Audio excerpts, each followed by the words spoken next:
Hello student, welcome to my YouTube channel Rohit academy. Student, आज हम इस वीडियो में आप लोगों को बताएंगे क्लास 9th का आप लोगों का विषय है हिंदी, यानी कि सब्जेक्ट आप लोगों का हिंदी है। कक्षा 9 का ये वार्षिक परीक्षा का बिल्कुल वायरल पेपर है 2024 का। अगर आप लोगों के स्कूल में वार्षिक परीक्षा का पेपर नहीं हुआ है तो इस वीडियो को अंत तक जरूर देखिएगा। एक एक क्वेश्चन का आंसर इस वीडियो में बताया जाएगा एंड समझाएगा। आप लोग का पेपर का कोड यानी कि पैटर्न है MVR है। इसका हम पूर्णांक आप लोगों का जो 70 में 70 है, इसका हम संपूर्ण हल के साथ आप लोगों को इस वीडियो में बताएंगे एंड समझाएंगे। आप लोगों को एक एक क्वेश्चन का आंसर बताया जाएगा। बाबू देखो, ये पूर्णांक 70 इसलिए होता है 30 नंबर आप लोग का प्रैक्टिकल का मिलता है, इसीलिए बाबू बहुत लोग यहाँ पर कंफ्यूज रहते हैं कि 100 नंबर का होना चाहिए, लेकिन ऐसा नहीं होता बाबू। आप लोगों का 30 नंबर प्रैक्टिकल का मिलता है, ठीक है, इसीलिए 70 नंबर का होता है। ठीक बाबू, चलो अगला क्वेश्चन देख लेते हैं बाबू। इसको ये आप लोग के पेपर के लिए बिल्कुल viral paper, very important paper है। एक एक क्वेश्चन का आंसर बताएंगे। खंड का यहाँ से हमारा स्टार्ट होता है। इसमें से पहला क्वेश्चन दिया गया है कि भारतेश्वर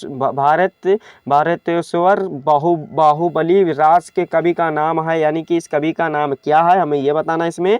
तो इसका जो राइट आंसर हो जाएगा मुनि जिन विजय नाम है। क्या नाम है बाबू? मुनि जिन विजय नाम है, यानी कि हमारा पहला का आंसर यही बा वाला हमारा ऑप्शन इसका राइट हो जाएगा। ठीक है, फिर अगला क्वेश्चन देखो क्या पूछा गया है। पृथ्वीराज रसों के रचनाकार कौन है, यानी कि जो पृथ्वीराज रस है उसके रचनाकार कौन है, यानी कि उसके रचयिता कौन है, हमें ये बताना है। तो इसका जो सही आंसर हो जाएगा चंद्रवरदाई है, यानी कि हमारा कौन सा सवाल ऑप्शन राइट हो जाएगा। फिर अगला क्वेश्चन तीसरा वाला पूछा गया, परमाल रसों के रचयिता हैं, यानी कि परमाल रसों के रचयिता कौन है, हमें ये बताना। ये पेपर वेरी वेरी इंपॉर्टेंट है आप लोगों के लिए। वीडियो का अंत तक देखिएगा। सभी के क्वेश्चन में, सभी को स्कूल में यहीं से सभी क्वेश्चन पूछे जाएंगे। ठीक है, 70 में 70 नंबर बाबू कंप्लीट कर लो। तीसरा क्वेश्चन पूछा गया, परमाल के रचयिता कौन है, हमें ये बताना। तो परमाल के रचयिता जो राइट आंसर हो जाएगा हमारा बा वाला ऑप्शन राइट हो जाएगा। दलपति विजय जी है। कौन है? दलपति विजय जी हैं। बा वाला ऑप्शन हमारा सही हो जाएगा। चौथा क्वेश्चन पूछा गया है, निम्नलिखित में से खड़ी बोली का प्रथम कवि माना जाता है, यानी कि खड़ी बोली का प्रथम कवि किसे माना जाता है। तो अमीर खुसरो को माना जाता है, यानी कि हमारा कौन सा सवाल ऑप्शन इसका राइट हो जाएगा चौथा का। ठीक है, फिर पांचवा क्वेश्चन पूछा गया, अमीर खुसरो कवि हैं, यानी कि ये किस काल के कवि हैं। तो ये आदिकाल के कवि हैं,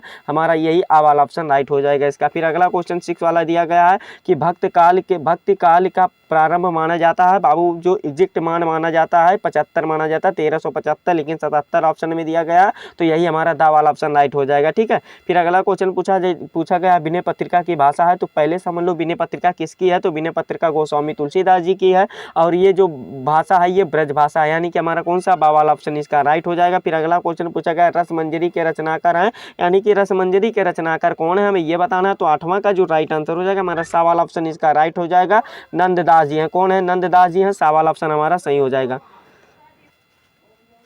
यानी कि रस मंजरी के रचनाकार कौन है। तो नंददास जी हैं, यानी कि सवाल हमारा ऑप्शन सही हो जाएगा। फिर अगला क्वेश्चन पूछा गया भक्त काल की कीर्त है, यानी कि भक्त काल की कीर्त कौन है, हमें यह बताना है। तो इसका जो राइट आंसर हो जाएगा, 9वें का जो राइट आंसर हो जाएगा बा वाला हमारा ऑप्शन सही हो जाएगा, पार्वती मंगल। ठीक है, बा वाला ऑप्शन हमारा सही हो जाएगा। फिर अगला क्वेश्चन पूछा गया है 10वां क्वेश्चन पूछा गया, अष्टचाप के कवियों का संबंध भक्त काल के किस शाखा से है, हमें यह बताना है। तो इसका जो राइट आंसर हो जाएगा 10वें का सही आंसर कृष्णा भक्त शाखा क्या है, जैसे कि सूरदास जी हो गए, बिहारी दास जी हो गए, ये सभी जो हैं कृष्णा भक्त शाखा के अष्टचाप के कवि में गिने जाते हैं। ठीक है बाबू, फिर अगला क्वेश्चन 11 वाला पूछा गया भक्तमाल के रचयिता है, यानी कि भक्तमाल के रचयिता कौन है, हमें ये बताना है। तो इसका जो राइट आंसर हो जाएगा कौन है बाबू, इसका जो सही आंसर हो जाएगा नाभादास जी है। बा वाला ऑप्शन इज राइट हो जाएगा। ठीक है, 11 का बा वाला ऑप्शन सही हो जाएगा। फिर अगला क्वेश्चन पूछा गया है कि तुलसीदास की रचना नहीं है, यानी कि तुलसीदास की रचना नहीं है। तो रामलला नाहछू है, ये भी है, और फिर पार्वती मंगल भी है, कवितावली, दोहावली, गीतावली, ये सब है, और जो रामचंद्रिका है ये नहीं है। तब दिमाग में आप लोगों को क्वेश्चन उठ रहा है कि ये किसका होगा सर, ये किसका रचना है।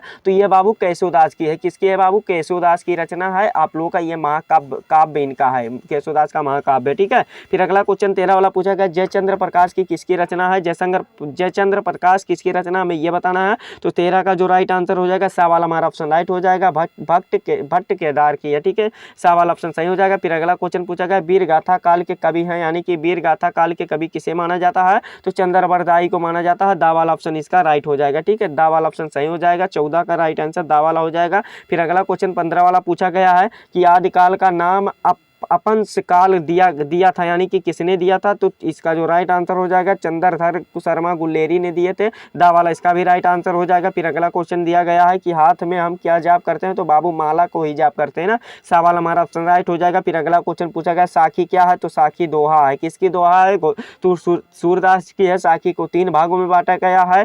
कौन कौन से भाग, वो साखी मतलब बीजक संग्रह होता है ना, जो बीजक साखी शब्द रमीनी, ये 3 भाग होते हैं ना इनके, जो बीजक संग्रह होते हैं, यही हमारा राइट आंसर हो जाएगा। ठीक, फिर अगला क्वेश्चन पूछा गया यदि भगवान दीपक है तो भक्त क्या है, तो बत्ती है। क्या है बाबू, बत्ती है। ठीक है, दा वाला ऑप्शन सही हो जाएगा। फिर अगला क्वेश्चन पूछा गया कि काका कलेकर का जन्म कब हुआ था, यानी कि काका कलेकर जो थे उनका जन्म कब हुआ था बाबू, ये हमें बताना। तो 19 का जो राइट आंसर हो जाएगा हमारा आ वाला ऑप्शन राइट हो जाएगा। 1 दिसंबर 1885 ईस्वी में हुआ था इनका जन्म। ठीक है बाबू, आ वाला हमारा ऑप्शन ए वाला सही हो जाएगा। जितना भी क्वेश्चन बता रहे हैं सभी को ध्यानपूर्वक से समझिएगा। ठीक, 20 वाला क्वेश्चन दिया गया महादेवी वर्मा के भाई का क्या नाम था, तो मनमोहन क्या था, मनमोहन था। यानी कि हमारा कौन सा राइट आंसर हो जाएगा, आ वाला ऑप्शन राइट हो जाएगा। तो इस प्रकार से आप लोग का 20 नंबर वेल कंप्लीट होगा। आगे भी कंप्लीट कराएंगे, बस वीडियो के अंत तक बने रहो। देखो खंड खा यहाँ से हमारा स्टार्ट हो जाएगा, जिसमें से देखो 21 वाला क्वेश्चन निम्नलिखित गद्यांश पर आधारित दिया गया 6 नंबर का। ये गद्यांश आप लोगों को समझो, देखो जितना क्वेश्चन बता रहे हैं अगर उतना आप लोग तैयार करके जाते हो तो 70 में 70 नंबर फोड़ करके जरूर आओगे, ये गारंटी लेते हैं।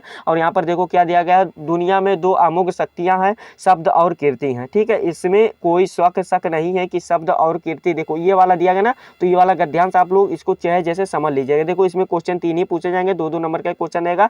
ये पाठ और लेखक का नाम और संदर्भ भी पूछा जाएगा, रेखांकित अंश की व्याख्या और 2 क्वेश्चन पूछा गया। इसको वाला भी देखो, महान शक्तियां कौन कौन होते हैं, तो शब्द और कीर्ति है। क्या है, शब्द और कीर्ति है। ऐसे आप लोगों को सभी क्वेश्चन को अच्छे तरीके से तैयार कर लेना है। देखो बाबू बताना हमारा काम है, आप लोगों को तैयार करना आप लोगों का काम है। ठीक है, आप लोग मेहनत करके आप लोगों का ईयरली एग्जाम को नेशन में अच्छा नंबर लाइए और जा करके आप लोगों का अच्छा प्रदर्शन कीजिए। अथवा करके इसमें दिया जाएगा, कस्तूरबा वाला दे दिया जाएगा, आप लोग ये भी कर सकते हैं। तो किसी एक क्वेश्चन को अच्छे तरीके से तैयार कर लीजिएगा, बताना हमारा काम है और रेडी करना आप लोगों का कार्य है।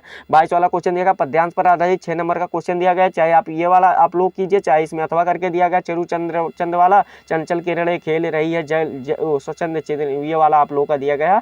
पंचवटी वाला चाहे आप कीजिए, तो किसी एक क्वेश्चन को कर लीजिएगा, किसी एक पद्यांश को अच्छे तरीके से रेडी कर लीजिएगा। हम पहले आप लोगों को बता दे रहे हैं, अच्छे तरीके से तैयार कर लो। ठीक है, संस्कृत पर आधारित गद्यांश दिया गया 4 नंबर का क्वेश्चन ये वाला दिया गया है और इसमें अथवा करके भी दिया गया। अगर आपको ऊपर वाला नहीं आ रहा तो नीचे वाला भी कर सकते हैं, ऑप्शन आप लोगों के लिए दिया जाएगा, यानी कि आप लोगों के लिए ऑफर दिया जाएगा। तो इसको अच्छे तरीके से जितना क्वेश्चन बता रहे हैं बाबू, या आप लोग इसको नोट कर लीजिएगा, नोट मत कीजिएगा, इसको स्क्रीनशॉट मार लीजिएगा, दिमाग में बैठा लीजिएगा, उसको अच्छे तरीके से याद कर लीजिएगा या समझ लीजिएगा, रट्टा मार लीजिएगा। चाहे अगर आप लोग को जो समझ में नहीं आएगा अच्छे तरीके से रट्टा कर लेना है। और पद्यांश पर क्वेश्चन यहाँ पर दिए गए हैं, संदर्भ सहित हिंदी में अनुवाद करना, अथवा करके भी जाएगा, चाहे ये वाला कीजिए चाहे ये वाला कीजिए, किसी एक क्वेश्चन को कर लेना है। और दीपदान वाला देखो क्या दिया गया, एकांकी का कथा सर अपने शब्दों में लिखा, 5 नंबर का अथवा करके भी दिया गया है कि दीपदान एकांकी के आधार पर नायक का पन्ना अध्याय का चरित्र कीजिए, यानी कि उनका चरित्र चित्रण कीजिए। तो ये वाला भी कर लीजिएगा। ठीक है बाबू, और देखो फिर लेखकों में के किसी एक जीवन का परिचय का किन्हीं 2 रचनाओं को बताना। 4 नंबर ऑप्शन के तौर पर हमें दिए गए हजारी प्रसाद द्विवेदी, काका कलेकर, रविन्द्रनाथ टैगोर। किसी एक का लिख देना है, किसी एक का तैयार कर लेना है बाबू,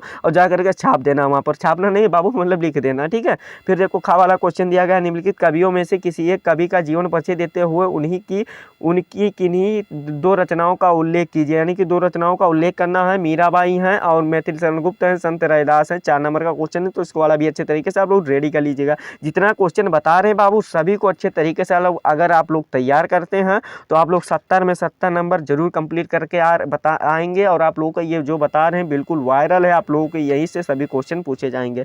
26 वाला क्वेश्चन दिया गया, अपनी पाठ कथा से एक श्लोक लिखिए। तो श्लोक भी आप लोग याद कर लीजिए, 2 नंबर ये कंप्लीट हो जाएगा। फिर अगला क्वेश्चन पूछा गया, निम्नलिखित में से किन्हीं 2 प्रश्नों का उत्तर दीजिए, संस्कृत में देना है। 4 नंबर का क्वेश्चन, तो इसको वाला भी अच्छे तरीके से आप लोग तैयार कर लीजिए। ऑफर के तौर पर 4 दिया गया, 2 ही को करना है और 4 नंबर आप लोगों को फूक करके आ जाना है, यानी कि कंप्लीट करके आ जाना है इसमें। फिर 28 वाला क्वेश्चन, लोकोक्तियां और मुहावरे दिया गया, अर्थ बताते हुए मतलब किसी एक का अर्थ बताना बाबू। देखो 4 दिया गया है, किसी एक का बता दो, 2 नंबर ले लो, लूट लो।